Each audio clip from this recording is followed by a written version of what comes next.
So today we're reviewing Guardians of the Galaxy Volume 3. the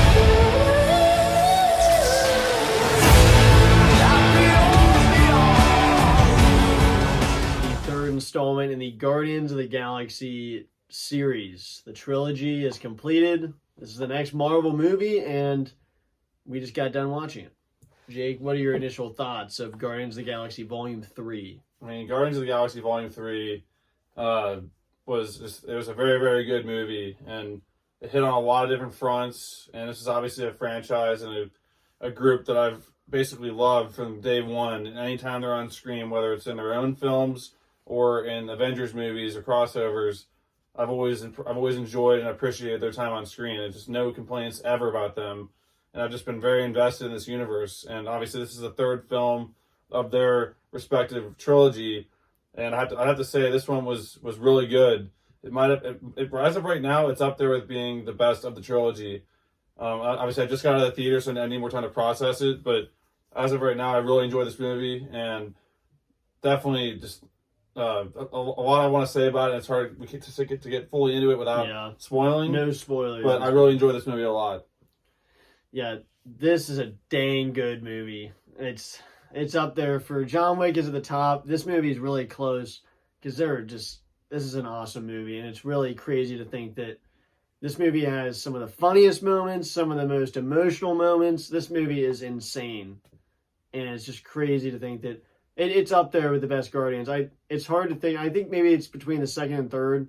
I'll have to wait a little bit to make the final decision, but this is a dang good movie. And why don't we go into our positives at Guardians? Positives for me right away. Just like this group all the time, I'm a big fan of team up movies, but especially ones that do it the right way. And this is the third film, as I said before, and you've seen before in other movies. So at this point, you're really accustomed and you're familiar with, and you're grown to appreciate and love this group of the Guardians. They've obviously grown over the course of the movies, but the core nucleus of this team of obviously Star-Lord, Rocket, Groot, Gamora, Nebula, Mantis. I'll say Nebula now because now she's been basically part of the Guardians ever since Volume 2, basically. Or at least she was in the first one, but obviously not part of the team until then. Then obviously, did I say Drax, Mantis, and just Kraglin, who's part of the team as well. Like, it's just a really, really good team, and the comedy, just like all the other movies, worked perfectly. The music is really, really good. And the storyline was great in this movie, like you just mentioned before. Very, very emotional in a lot of different ways. But it matched that with a lot of really funny scenes as well. But overall, I have to say the cast, this film is definitely surrounded and kind of built around the character of Rocket Raccoon, who does a great job. Really gives you a reason to get behind. And I have to say the villain was a really good villain in this movie. You really hated this villain a lot. And that's the point of the villain. We're not supposed to have villains that are good all the time, it was definitely a nice change of pace. There was a lot of good new additions as well, so there's a lot of great things across the board for Guardians of the Galaxy Volume 2. It's hard to say anything without spoiling. Yeah, the basics, the acting is phenomenal, the visual effects are great.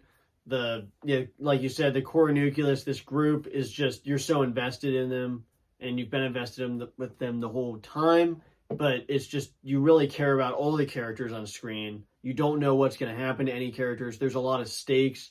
You don't know what character's making it out, if any are making it out at all.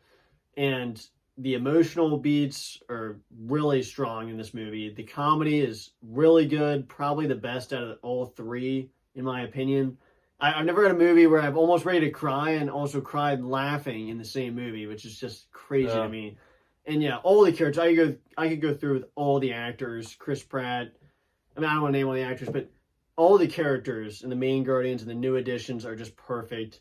And I could go on forever about the positives. The action, there's one action scene towards the end that is just phenomenal and probably the best out of the whole series.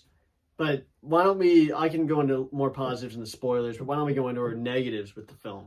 Negatives for me, I can't even say that it was too long because this movie was 2 hours and 29 minutes, and I wouldn't say that it ever dragged at any point. I feel like there's just so much build up to where at the end I was really hoping for a good payoff, and you definitely got a good payoff and a really cool corridor scene where they're fighting in like a tunnel. And then you also the ending itself. I thought they did a really great job with it, and did it in a way that basically satisfies no matter who you are, if you like this universe or if you like this team, because there's different ways you can look at it and going forward with it as well. And also there is 2 end credit scenes, so definitely stick around for both of those. Yep. But I think negative wise, I have to just go with I don't even know where you cut things. Everything that was in it was really, really good, and I enjoyed every second of it on screen. But maybe you could have got to, I don't know, maybe more of a payoff in different ways. Something Could have trimmed something down. I can't think of it right now. Honestly, there's a character that you could have trimmed down, but I feel like they kind of felt like they needed to have this character in this movie. And a new character as well, at least for this trilogy. But I think my other negative would have to be maybe the way the third act concluded. As far as the battle went against the villain, I would have liked a different ending with that. But I'm not talking about the ending itself. The ending of the movie itself was done really, really well. Yeah, I think the biggest negatives, like you were saying, there's certain scenes where it's kind of in between. There's like first, second, third act. There's big things that happen, but then there's in between things where a lot is going on at the same time, and I just don't think all of this needed to happen all separately. I think there's just a lot of unnecessary scenes before the third act that it dragged a little bit, where there's just a lot of explosions and stuff going on before you get into one of the best scenes in the trilogy, like I was talking about. And there's just certain things I think they could have cut out or trimmed down just slightly.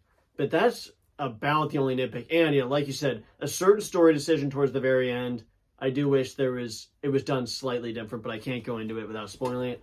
So do we want to go into final thoughts and score? Yeah, final thoughts and score, like you just said, I think it's best said that this movie it hits on every front that you can imagine, especially if you're invested in this group like we are. Maybe it hits harder than it would if someone that just went in not understanding who this group is. I think you need to be invested in this universe to really enjoy this movie. That's like the way it's supposed to be enjoyed and viewed. To see Endgame. But yeah, I mean, to almost cry both in a sad way but also in a funny way is a major prop and credit to the movie and the director itself, and the cast too. And like you said, we could name every single one of them. There's too many to get to. But Chris Pratt, obviously, namely, thank you for doing this movie. Yeah, Chris Pratt, thank you, man. Across the board, and even a new character in Adam Warlock was a really cool character in this movie. And obviously, people were complaining about the usage of this character, but you kind of had to use it in the way that they did.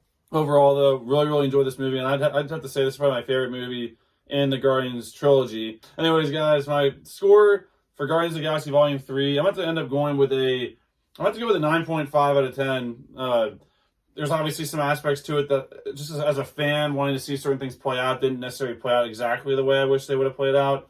But got to give the film credit for being as funny as it was, as emotional, and just getting to one more adventure with this team, and also leave you with... It kind of leaves you like in a way that could be the ending, but also it could go forward too. So who knows what happens. But I'm going to go with a really solid 9.5 out of 10. So I'm going to be copying Larry from Larry's Lounge in one famous video. I'm going to go with a 9.8 out of 10 because I'm trying to adjust my scores because I used to give a lot of 10s out before. Some are warranted, some aren't.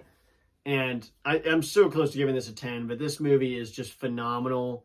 You love these characters. I was literally crying laughing in this movie, but then you turn around and have scenes that, like, I'm shook from. And especially as an animal lover, if you're an animal lover at all, not to spoil anything, but if you're a fan of these characters and if you're an animal lover at all, it is just brutal. This movie just completely just rips your heart out and is some of the most brutal scenes, but it's just so well done in the movie, and you're so invested in every character on screen. The villain was excellent. The different upgrades to these characters, not only their story arc continuing through the trilogy, but also just the technological upgrades they get, the advancements in the fights, and just everything about it is just so good. But slight changes towards the end is what would make this a 10 for me. Yeah. Because there's certain stuff I thought they should have followed through on more. But yeah, solid 9.8 out of 10. This is an excellent movie, and yeah, really, really excellent movie. Yeah. And I think just one more thing before I close it off. It's just like the way that they're able to hit the emotional points and just give each kind of story arc its time is really hard to manage. And obviously, like I said before, this movie is definitely based around, from beginning to end, about Rocket Raccoon and his backstory and just his it's his story, I'd say, in the movie. Even though you have a lot of really good, really emotional story arcs going on as well. The soundtrack's between really good. yeah, like between Star-Lord and Gamora, that whole story arc's going on. Drax and Mantis going on. Nebula, and obviously her becoming more of a part of the group. Yeah, Nebula was excellent. She had great character development. And you have Kraglin. He has a little story arc going on between him and like trying to become the next Yondu. That was a good story arc. There's so many story arcs going on in this movie. It's hard to believe that they were able to hit all these and to me give respect to each one. There was not one that was disrespected. Basically, listen to the concept you thought about Guardians of the Galaxy Volume 3. I gave it a 9.5 out of 10, and Kenny gave it a 9.8 out of 10. Definitely going to more in spoilers. Yeah, definitely more in the spoiler section. So, thanks for watching our non-spoiler review of Guardians of the Galaxy Volume 3. Let us know in the comments what you thought about this movie, and we'll see you guys in the next video. Bye, guys.